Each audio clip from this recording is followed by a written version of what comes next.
Hello everyone, Batmouse here. You know, I do love me some cooperatives, like this one, and this one, and this one, and this one, and this one, and this one, and this one, which by the way is right next to this mural. Just saying. Here's where they all are if you're interested, by the way. But one question does come to mind: why so few? I mean, Quarter of Broadmead alone has twice as many businesses as there are co-ops in the entirety of Slave City. If socialism is a better way to run our society, why can't socialist corporations compete with capitalist corporations? Nicodate was referencing Battersea Power Station, by the way, which is a state-owned company and not a socialist co-op.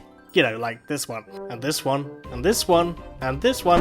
The fact that these socialist corporations, if they do exist, are in the clear minority of corporations is evidence that they simply do not work. Yeah, they are indeed tiny. No, literally, they're tiny. 6 steps. But I have to ask, why is that evidence that they don't work? Remember that the system we live in today is capitalism, not socialism, which might suggest that one party will get a better deal out of the way the system is constructed in the long run. Yes, that's right, who would have thunk it? Economic systems favour people that act in the way that supports them best. Well, something to remember is the way in which both these practices are set up to begin with. A co-op is not set up primarily on advancing the greed of a company or outcompeting other businesses. It's based primarily on improving the lives of the staff and the community in comparison to businesses, where they'll commodify workers and make sure that they stay in line. We're not obsessed with keeping worker wages low and hours high so we can keep up profits and we can expand. For example, if a business finds that using robots is cheaper than hiring staff, then the boss is likely to kick out the less needed workers and they'll have to fend for themselves. A co-op, on the other hand, would prefer to keep both the robots and pay the workers under capitalism, so, you know, they can eat and clothe and bathe and buy all those material possessions that we know give us meaning. The problem is, under capitalism, it's not about serving people, it's about serving profit. It's about increasing profitability. It's about cutting costs. It's not about cutting the hours worked by people, increasing people's leisure time. And that's what it should be about, right? Saying you get the same amount of pay, but you now work a 10 or 12-hour week. But guess what? They won't be able to compete with the businesses in that way, because they won't make enough money in the long run. Now, hang on a minute. It might be true that capitalist businesses are better at beating cooperatives to the ground, but is that exactly a good thing?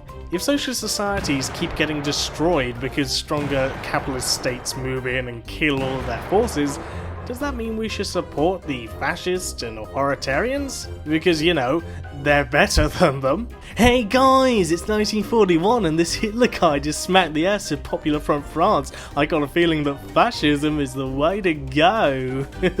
Yes, I know, serial killer cafe is not on par with Adolf Hitler, but it's still really reductionist to assume that something is inferior when the system they engage in is literally killing them. And of course there's the greed element. I mean, cooperatives usually require good-natured people to get the business going. They need a stake, and if that only comes from their own savings, you'd need one really good-natured rich peep in order to do it, and chances are that guy is a capitalist. Oh yeah, if you're wondering, banks barely ever loan to cooperatives, believe me. In short, cooperatives suffer from a lack of capital. As said before, capitalism is the system the overwhelming majority of societies live in today. And with that comes, wait for it, privileges. I mean, think of this. How old was I when I knew how a cooperative functioned? 20. Yet I'm sure that before you were even half that age, you probably had a basic understanding of how this guy's business worked.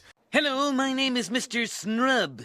Talk about social inertia. Our media is flooded with the state telling us, become your own boss. I remember when I was 14 and some Dragon's Den graduates came to our school and did a whole day workshop on how to run a business. Not a cooperative, a business. Speaking of which, do you think that Duncan Bannatyne is going to be funding a cooperative anytime soon for financial reward? No. He'd probably want some quick repayment. Money, money, money. Hence why those that want to start up a cooperative usually have to go to smaller vendors or go to the government. Speaking of the state, has it ever occurred to anyone how interlinked these guys are with the biggest companies?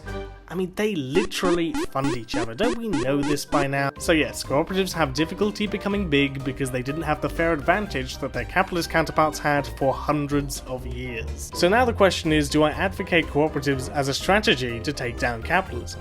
Everybody likes to point to this place as proof that cooperatives can indeed outcompete capitalist enterprise. After all, GM Motors and Microsoft get help from them. But here's one thing. When was Mondragon made? In 1950s Spain. And who was the charming progressive leader of the country at that time? Yes, this guy. And he allowed them to not only go ahead, but to flourish. Presumably then, Franco didn't find them much of a threat at all. And indeed, he was correct.